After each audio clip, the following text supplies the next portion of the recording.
Welcome to the squad. He's Icewater, Puma, and the squad is sponsored by Rayon Cognac.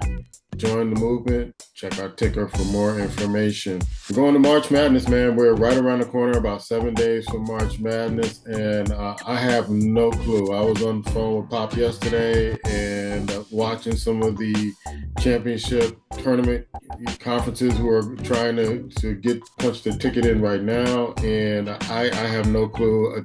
Teams that you think they're going to be in. Who knew Florida is going to be in the top four again? The way their season has been going, I'm looking at teams from all over, and I don't have an answer right now. I just have to see the matchups at this particular point. Wow, no answers? You No have no answer. answers for the people? I ain't got nothing for you, man. I ain't got nothing for you, man. You're just looking over it like the teams you pick from week to week, they just drop off. They just drop off, or they look hot. Then they look like they haven't played basketball before. They look like they haven't been in a tough game before. So you look at UConn. UConn started out strong. Arizona is still hanging in there. They're number two right now with Duke. I don't trust Duke. I think if the pressure's on and they play a team that they can't really dominate or they can't do what they want with, they'll give it up. But they're the top team, followed by Arizona, Michigan, UConn, Florida, Iowa State. I thought that was going to be the team. You got Houston at number 7. You have Michigan State at number 8. Nebraska, we thought that was going to be the team at one particular point in the season. They're ranked number 9. And Texas Tech, with JT Toppin going down, I don't see them going that far. And they lost to BYU yesterday. In the loss, I really didn't understand. They looked like they had control of the game, but BYU seems to be a second half team. So you have a lot of teams out there. You have the Gonzagas, the Virginias, the Kansases. You have Alabama, North Carolina without Caleb. I'm not sure how far they're going to go. And of course, you have the Cinderella team, the Miami of Ohio University, and they're 31 and 0. I'm not sure how strong they're going to be in a tournament. So it's hard to pick a horse. I just have to see the matchups at this particular point to see who's going to get in the Final Four and then take it from there. You went all over the gamut and didn't get no answers. I have none. I have none. I have none. There were, like I said, I think I said a couple of weeks ago that Texas Tech was a team that I was really looking at strongly. I knew that they were going to get in the Final Four. After the Toppin injury, not sure. Carolina was looking pretty strong. Caleb goes down again. And, you have a number of teams out there that, if they get into a right situation, they could be a Final Four team and win their first national championship. Yeah, I'm going to start with UConn. I think talent-wise they can play, but I think they have some mental lapses, and I think that's where their coaches understand that right now. And this is not the way you want to really go into the tournament. I mean, you still have next week with the conference tournament, but I think he's looking for more fire from them. And lose to Marquette the way that they did was interesting from that standpoint. Kudos out to Tennessee State that secured their first OVC tourney bid win title since 1994. So that means they're headed off back to the big dance. So first team to actually secure a spot. Much love to the HBCU down in Tennessee State on that. Other than that, I'm gonna jump out here real quick. Miami of Ohio. I watched that game versus OU in overtime. OU clearly wasn't the best team, but they played real hard. They're playing at home, and it was almost as if Miami was playing up to the level of competition until they found out that OU was for real, and they really tried to beat them. I saw Miami of Ohio play. I saw their style. I know you mentioned that you kind of compared it to a new age Princeton. Yeah. And when they shoot the ball, they do well. I know the coach prior to taking that job was over at Xavier and got fired, and he jumped over there, and now it's like new life. I think they can win a game or two, but I'm not sure because I think they kind of have been resting on their laurels, what they've been doing, and all the attention, running that many games straight. But I think when you get into the tournament, it's a whole new ball game, and you play different level of competition. Not saying they can't win, but my question is, where would their heads be? Because they've been getting a lot of love, and they push back hard. I think what Bruce Pearl said, they ain't played nobody. Nothing. They got mad. He said you run out 29. straight, whoever you played. So we recognize the unbeaten streak, and I'm not saying Bruce Pearl is the most expert of opinion of basketball, particularly when it comes to teams like that. But it does make you go ponder, and we'll see. So I'm looking forward to that. Other than that, when you look at it, I come down to I think Florida's peaking, and what I mean by that is when you watch Florida from the beginning of the year, we knew on paper they had the talent, right? You knew they had the talent. There was never an issue about the talent, but it was always about the maturity. Are they going to build a jail? And then, of course, you compare them to last year's team, right? And with all the losses that they had, it's hard to do that, but they did. They've been coming back. And I think in the right scenario, I'm not saying they're going to win it all, nothing like that, but in the right scenario, if they get that number one seed, they cause problems. But then again, they could fall easily. As you said, there's no consistency to a lot of our teams that we're looking at. Two other quickies that I think are going to be, and I probably said this before, but I'm going to run it back because they showed me a little something. I have from the beginning, even though they have not played the strongest, and you think I'm going to say Houston, I'm not saying that. I'm going to say I've seen this team play and they got potential. Just depends on what group shows up. It's Arkansas.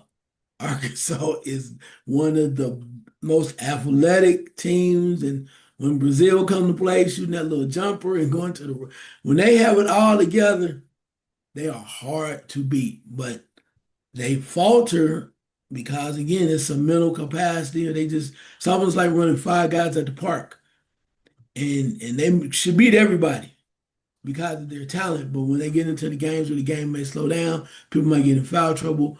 They can't shoot free throws. How will they react? I'm feeling the same way about Houston right now. Houston is kind of they just surviving, right? I think Kevin Sampson will rise up and cuss enough people out that they start playing when the tournament comes. I mean, I don't know what they're going they haven't been to do. responding to that this year. So No, but I think that I think it's gonna be it on the line because I think they just been kind of getting by, right? Particularly when you look from the standpoint that they were undefeated since they at home since they came into the league, right? So they just kind of been mailing them in. They almost lost to Baylor, but they've been mailing them in. And when they play the tougher teams, they don't really shoot well. And I still think if he start cussing folks out, but if they lose early in next week's tournament, he can start cussing them out for about 8 days before the tournament, before the draw, and then then they go pick it up. I hope anyway.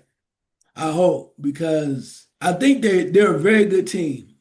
I like Fleming's, the freshman. I just like the way that they play, but then sometimes if you live by the jumper, you're gonna die by the jumper, and that's what they do. They just, I love them because I would love to play for them. I love to just come down there and pull. It's like you know what? Don't even worry about going to the hole. Why you going? Why don't you go to the hole? Because I can shoot that three. I don't need to go to the hole. So I get all that, and they play hellified defense, but they've shown me some times where they come up short that they could, if they play smart and play harder, they could get it done. So those are two teams that are very similar. I think the way that they play. And I think the leadership of Houston's a little bit better, but Arkansas, Houston. So depending on what the brackets look like, those teams like that, and maybe because I like pressure defense, and right, and I like teams that get up and down too. The other team, of course, is going to be I love Alabama. I just do. I love them. And it's all three teams are very similar. Pressing defense, offense is your reward when you play hard on defense. And sometimes they can score 120, 98. The question is, can they win when they score 68? All those three teams are together. So no one really knows. I do like Texas Tech. I think they play hard. But when you look at those things like, okay, Texas Tech lost to BYU. BYU is lost, but then BYU lost to somebody else. That whole little gamut of these teams are all very similar. And what the hell happened to Purdue, right?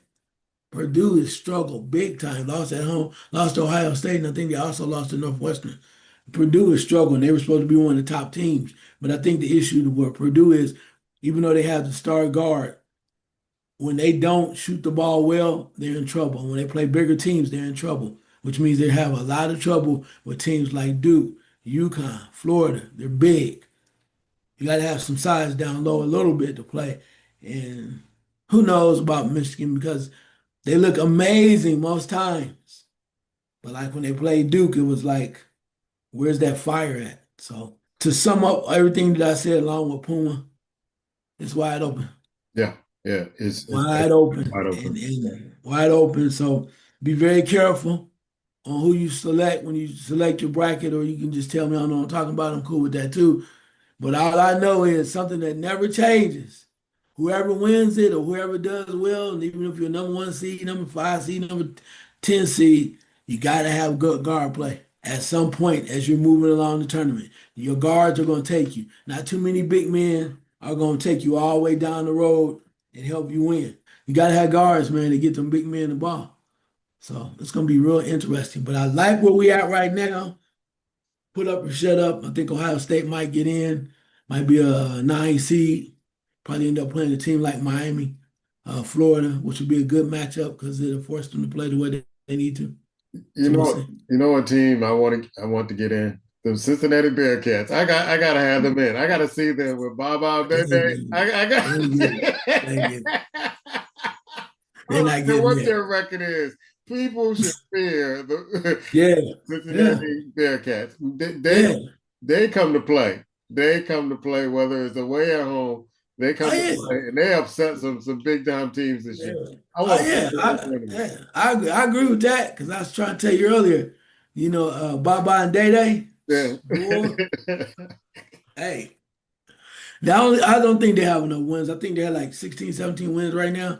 something like that. But Yeah, even if they don't get in, they should run through the NIT, whatever the hell that tournament is now. They just run through it because there's no, I'm telling you, no team when they're on, particularly if they get to play at home, yeah.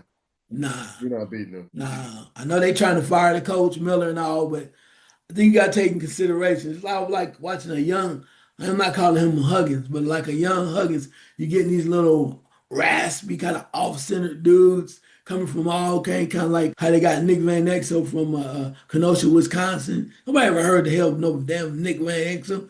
Came in, you put all them guys together, Herb Jones, Dwarf, Corey Blunt, putting them all together, and then all of a sudden you got boom. It's like Day Day and Baba. So. I don't know. Give that man one more year and let him win the NIT and bring him back. Because they're tough. They play hard D. They can shoot. They're not afraid. They just got off to a rough start. Yeah, So bring them back. I would like to see them in the tournament. I mean, I would really like to see them. I think they got enough wins in the top 10 to get in the tournament, despite their record. Let's go to the NBA. You got Jason Tatum, who is back. The NBA, we're looking at the Eastern Conference. The Pistons are still leading that conference, followed by the Celtics. The Knicks are in third, followed by the Cavaliers. Toronto's in fifth, followed by Orlando. The Heat, number seven, and the Sixers are at number eight. In the Western Conference, you still have OKC leading that conference, followed by the Spurs, the Rockets, the Timberwolves, the Nuggets, who lose their point guard for the rest of the season, the Lakers at number six, Suns at number seven, and the Warriors are holding on to that eighth spot. What's your eye test, man? Madness. Straight madness. Because the question is, how good is Detroit? I really like Detroit. I like Duran at center. I really like this team because nobody really expect them, and they are hitting hard with the East. But I will say I was a little skeptical about Jason Tatum coming back. But if he says he's ready to play, I think he can really help Boston if he is really healthy. Because I think the East is wide open. You look how Philadelphia is like in the eighth seed. Thought it was going to be a lot more with Joel Embiid or whatever. Cleveland is just, even with Harden, they just kind of seem a little bit off to me. And I know y'all gonna get tired of me, getting tired of me saying this. Y'all expect a miracle out of New York. That shit ain't happening. You still missing something. And y'all know it. Y'all know it, Knicks fans. You know what I'm talking about. You can feel it. They are right there. You get all excited, and then they play somebody tough. You go, oh, what? Damn. You said, why can't my? You know what I'm talking about. You watch it. You see it. They're a great team. They play hard. Brunson is a tough guy. But they're missing something. They're missing a little piece. But they still continue to play the number three in the East. And maybe they'll prove me wrong. I doubt it. I like Toronto, still playing decent basketball right there too. Something about that Orlando. I like Orlando. I this is. I like the way they play. They play hard there, and my boys are falling down, but I don't care in the East, and I'm gonna give it to them. There is nothing like watching the Charlotte Hornets. Y'all better get on board, bro. Miller and Ball, that is an attraction to see. That's all I'm gonna tell you. Yeah. Two things. Colin Murray, I mean, Jay, Jamal Jamal, is, I was just checking the report. They're listing him now as day to day with okay. left ankle injury. And I talked to a cousin, I was chatting with a cousin of mine who is in North Carolina and is kind of checking out Charlotte right now. And I'm like, we've been talking about them all year, but I don't think anybody wants to see him in the playing right now. I don't think so Mhm. because Nah. they play with reckless abandon, not Mhm. afraid of anybody. And if they get somebody in the plane who really kind of struggling trying to get in the plane, they might just send you home. They don't care. Yeah. They don't care. You have no reason to. You have no reason to care.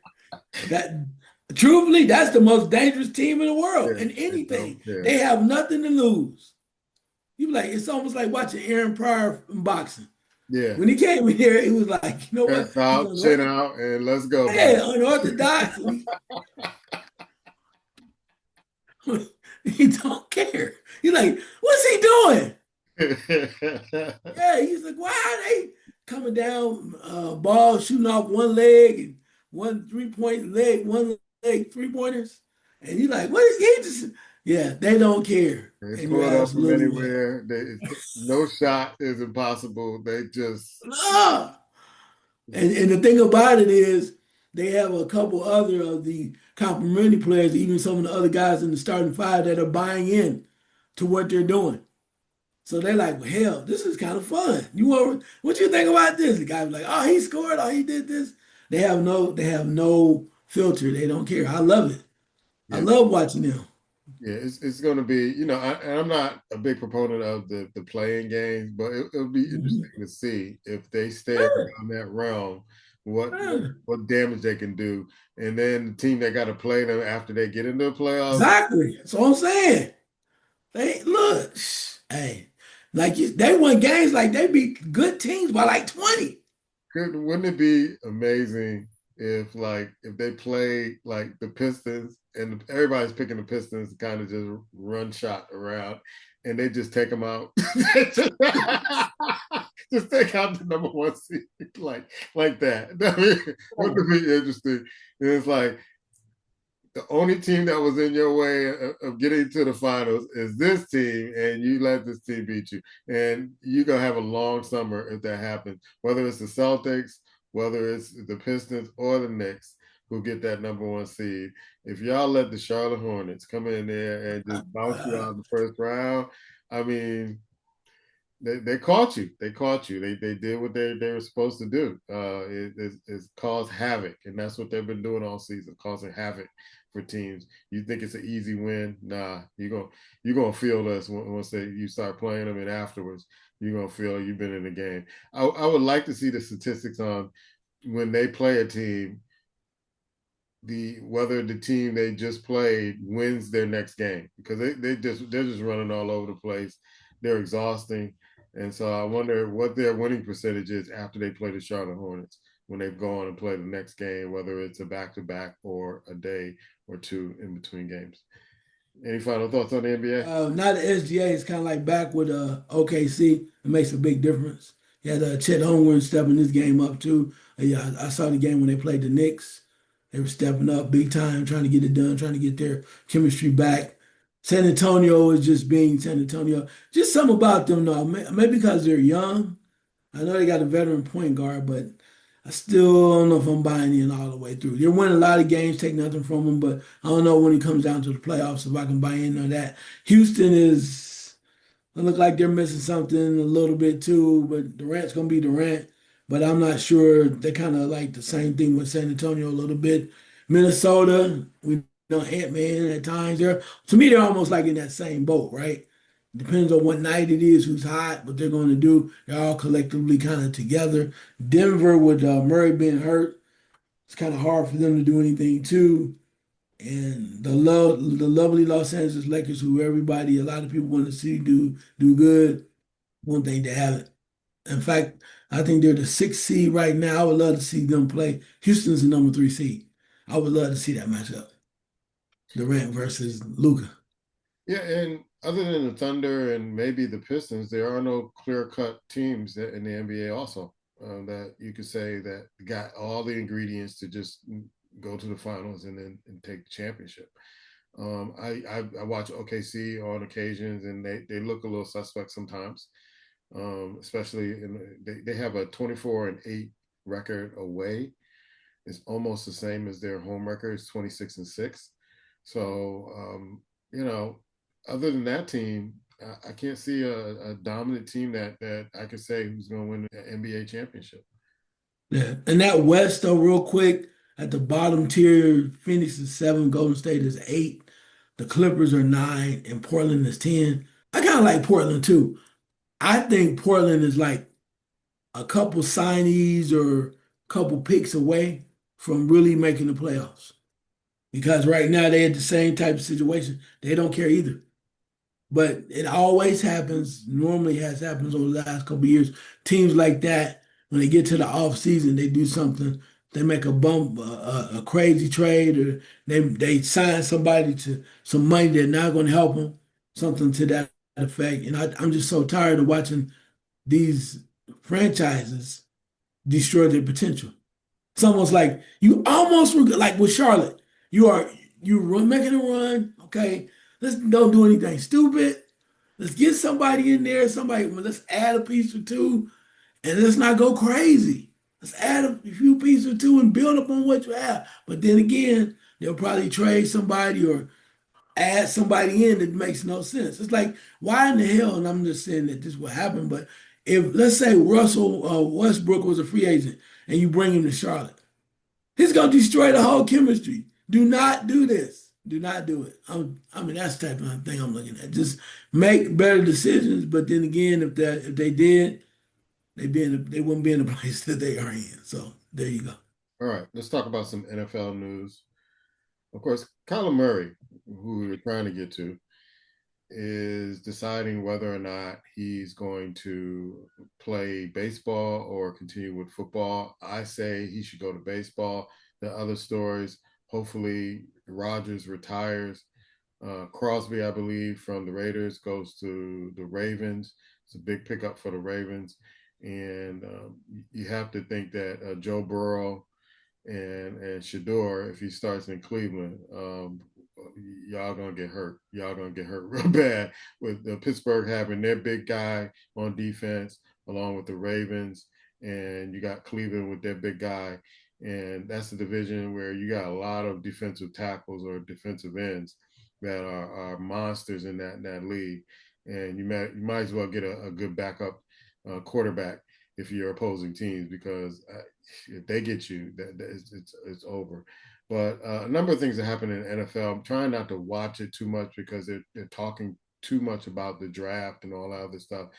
It just seems like the NFL tries to be relevant even in the off season, and I'm just not interested. I'm more into college basketball right now. So, your thoughts on the NFL? Any of the stories that I brought up? I was surprised by the Raiders trading Max Crosby to Baltimore. But I was happy for them because there's no reason if he doesn't want to be there to hold on to him. I think they have a couple of nice draft picks coming back their way. The question is, what are you going to do with them, right? Kind of hopefully Tom Brady get it together for them, at least make some decent picks. Then you think about Tua leaving Miami. From that standpoint, I still say, I'm glad you got Crosby, Baltimore. You got to get some daggone wide receivers, bro. Got to get some wide receivers. You want to really be moving forward from that angle. You got to get some wide receivers. I am interested to see how the draft comes out because with some of the skill players, like even some of the guys that come from like Ohio State, there's some teams that can really use those guys, right? When you heard the scuttlebutt at the combine about the general manager or somebody from the front office saying Carnell Tate was slow, say look real slow to me, I wouldn't touch him.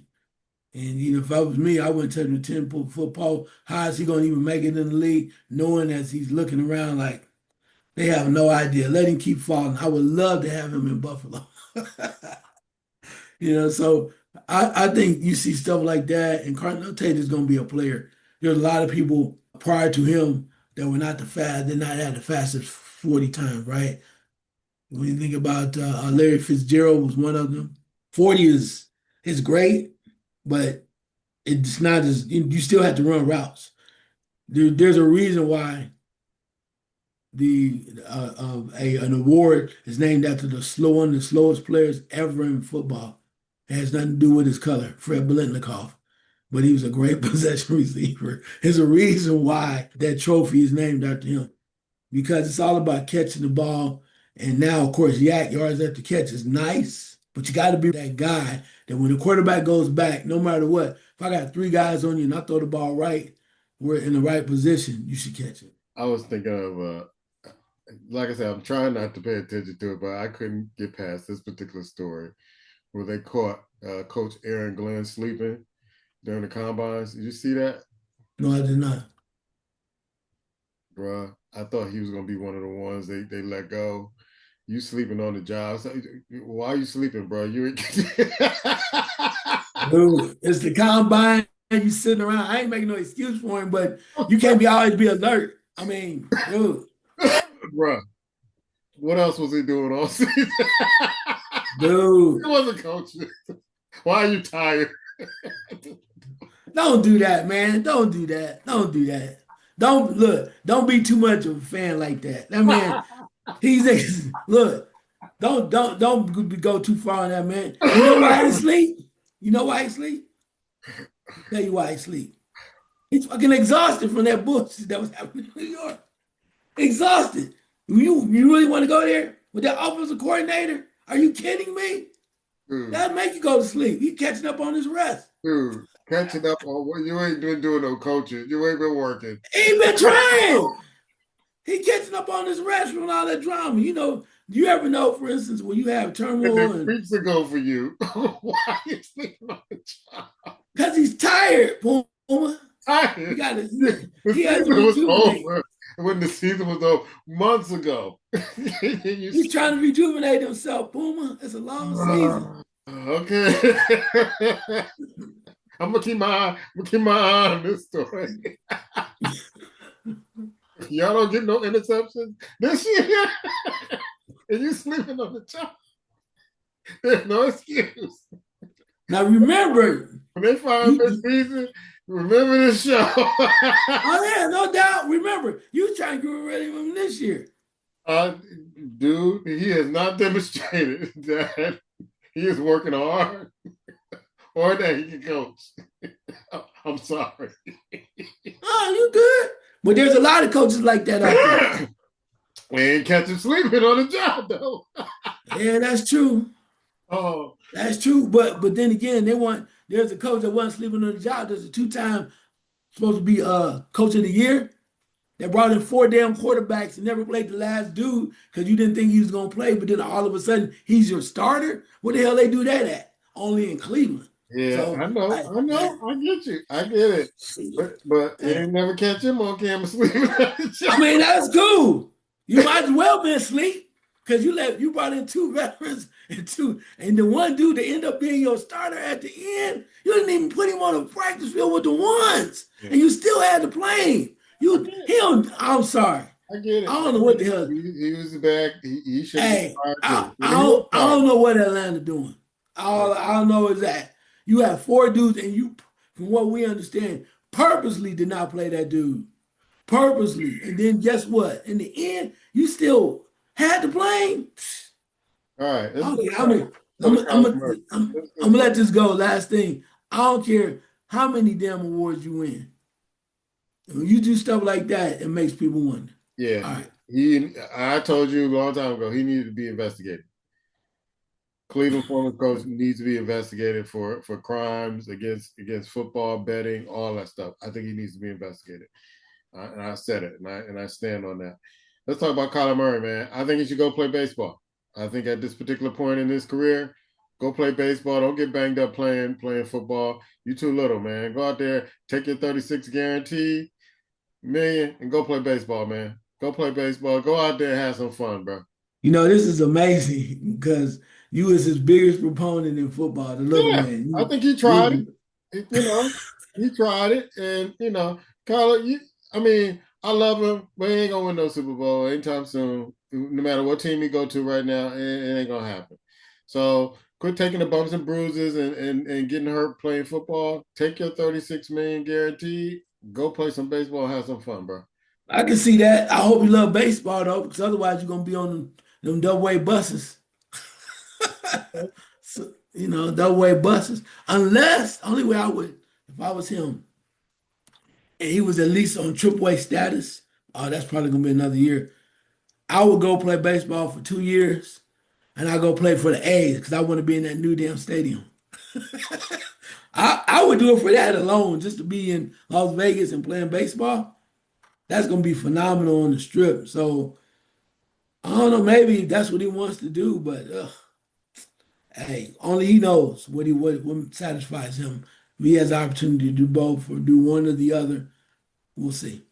Yeah, I mean, I'm looking forward to his decision, and I hope he does well, whether he goes and plays baseball or he stays and plays football. I'm always rooting for the little guys.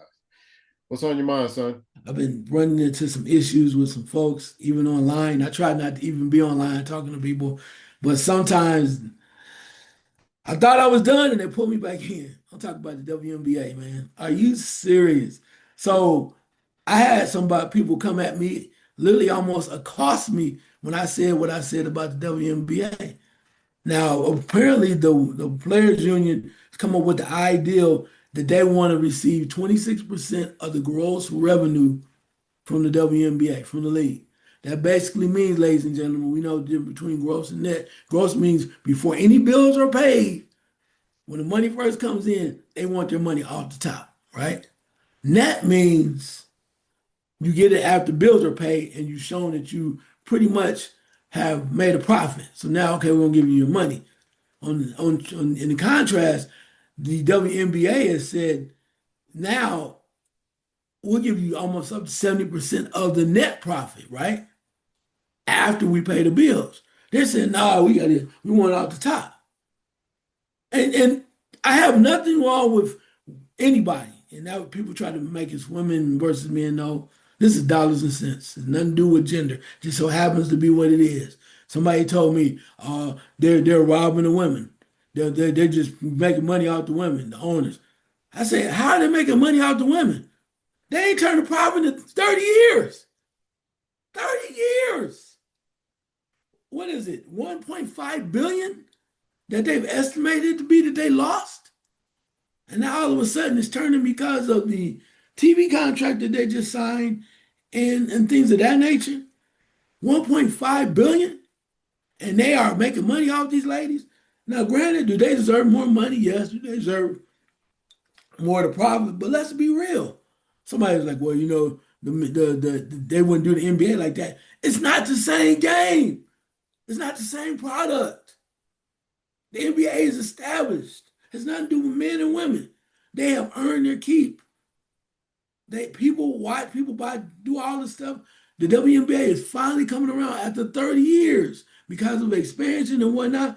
Yes, they're starting to turn things around. But for 30, 29 or 30 years, you have not made a profit. So after a couple years, if you show that because of Caitlin Clark, whomever is in there playing, if they show you, hey, we're making the money, so yeah, give them their money. But if I'm the NBA or WNBA, either one, because they both connected because they're subsidized by the NBA, I'm sitting there going like, until you prove me, show me that you can make this money on a regular basis, I can only give you so much. And granted, people don't want to hear it because they want to make it gender oriented. It is not. It is simply dollars and cents.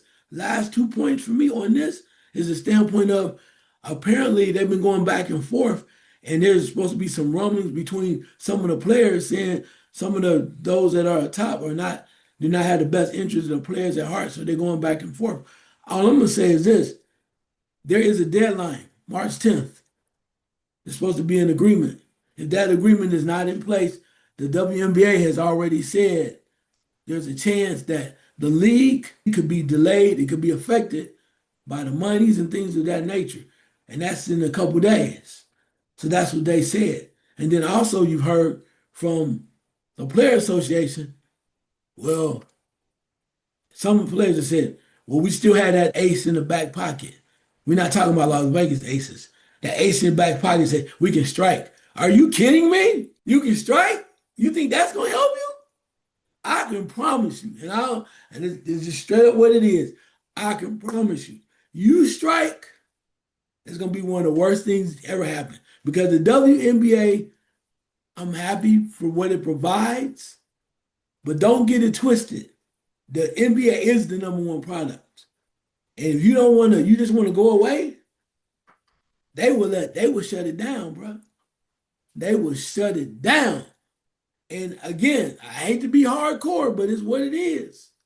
I'm just saying, stating facts. There's a reason why the WNBA is played in the spring. When everything else, women's basketball, men's college basketball, NBA, football, all these other things are played in the fall and the winter. There's a reason for that. One, because the WNBA, unfortunately, even on its best day, cannot compete with any of them sports. And they know that. It's a reason why they did that. So y'all might not like what I said, and that's okay too. But I'm just stating facts. So I ain't saying you're supposed to stay in your place, but just understand where you at. It's enough for everybody. It can make a lot of money. Just understand that. And not saying you should not fight for it, but just don't be surprised if they pull that curtain back on. You go, well, shit. Well, you know what? Y'all want to play? Don't worry about it. Yeah, and I've been accused of being chauvinistic, and Man. I'm not. I'm far from that.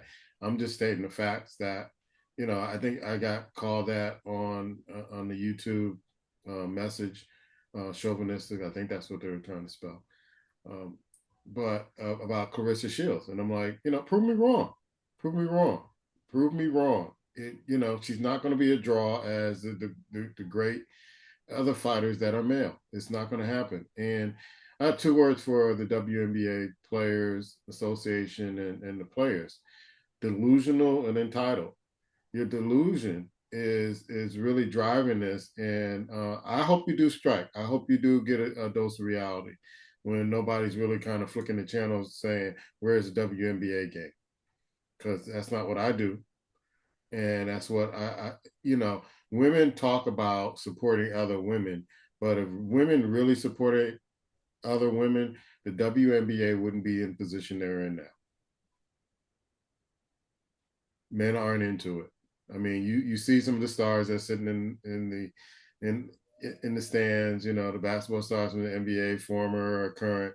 Yeah, that's all well and cool. And they show it on the promos on the sports stations, but it's not what we want to see. I'm sorry. And I agree with Pop when he talks about how in the college game, the women play more team ball than the men. They do. But the athleticism and the superior athletics is what we want to see. I'm sorry. That's the way it is. But go ahead and strike. Go ahead and find out that fat meat is greasy. And then when you try to come back, you'll probably get less. So go ahead and do what you got to do, and you know, operate in your delusion, operate in your entitlement, and see how far that gets you. Last second shot. I got to send my last second shot to Stephon Diggs, brother. You got to get it together. An intervention, something. You cannot play forever, and you can't make this money forever.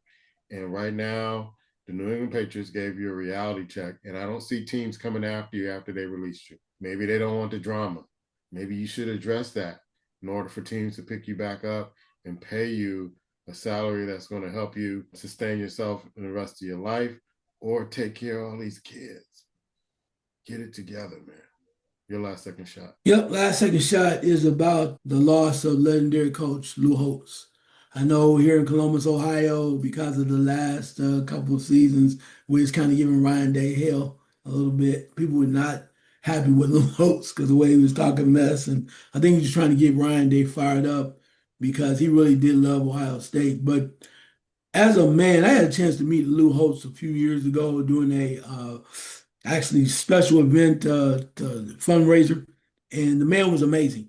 just talking to him and listening, I was able to help him get around, make sure he was in the right place at the right time, almost playing like his security guard.